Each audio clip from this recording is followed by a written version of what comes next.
இரட்டிப்பான நன்மையை தருவேன் என்றிரே, இன்றைக்கே தருவேன் என்று வாக்குரைத்தீரே. இழந்ததை திரும்ப தருவேன் என்று சொன்னீரே, இரட்டிப்பான பங்கையும் தந்திடுவாரே.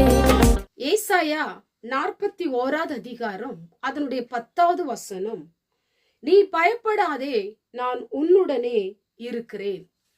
இந்த வார்த்தையை கேட்டுக்கொண்டிருக்கிற எனக்கு அன்பான தேவ பிள்ளைகளே, உங்க வாழ்க்கையில பல முறை தடைகளை சந்தித்து நீங்கள் சோர்ந்து போயிருக்கலாம். இனி என் வாழ்க்கையிலே எனக்கு ஒரு வழி திறப்பதில்லை, அடைக்கப்பட்ட நிலைமையிலே நான் இருக்கிறேன், என் வாழ்க்கை அவ்வளவுதான் என்று சொல்லி கவலையோடு கூட மனம் உடைந்து போய் இந்த வார்த்தையை நீங்கள் கேட்டுக்கொண்டிருக்கலாம்.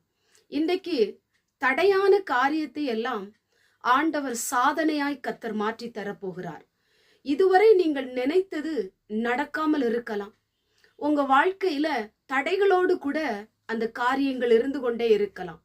இன்றைக்கு ஆண்டவர் தடையை உடைக்க போகிறார். அவர் உங்களோடு கூட இருந்து உங்களுக்கு தயவு பாராட்ட போகிறார்.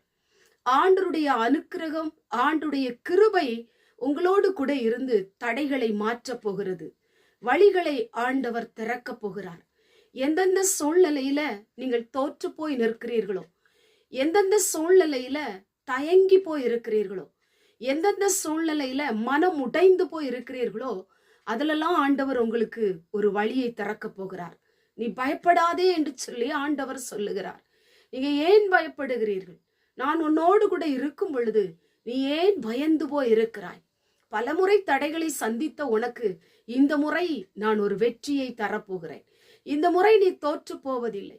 இந்த முறை தொடர்ந்து ஓடும்படி ஆண்டவர் கிருபை செய்ய போகிறார். நீங்கள் தொடங்கின காரியங்கள், நீங்கள் முயற்சி செய்த காரியங்கள் எல்லாம் வெற்றியாய் முடியும்படி ஆண்டவர் வழி திறக்க போகிறார். பயப்படாதீங்க, நம்பிக்கையோடு கூட இருங்க.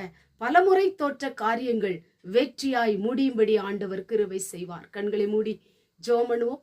எங்கள் பரிசுத்தமுள்ள நல்ல பிதாவே, கேட்டதான வசனத்தின் மூலமாய் பயப்படாதே, உன்னோடு கூட இருக்கிறேன் என்று சொன்ன ஆண்டவர், இந்த வார்த்தையை கேட்டுக்கொண்டிருக்கிற உடைய பிள்ளைகள் பலமுறை தோற்று போயிருக்கிறாங்கப்பா.